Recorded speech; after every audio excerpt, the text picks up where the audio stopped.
So I'm gonna show you how to reset this dishwasher. It's a Bosch dishwasher. It's quite easy. The thing that you need to do is hold here for 4 seconds. 1, 2, 3, 4. After 4 seconds, it's gonna start to reset it. You need to wait like by 5. No 5. After that, you need to come to here and you select the mode that you want and you press off.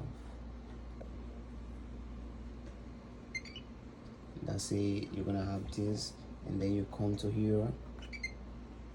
You're gonna turn it off, then you're gonna turn it on. You're gonna select the mode that you want.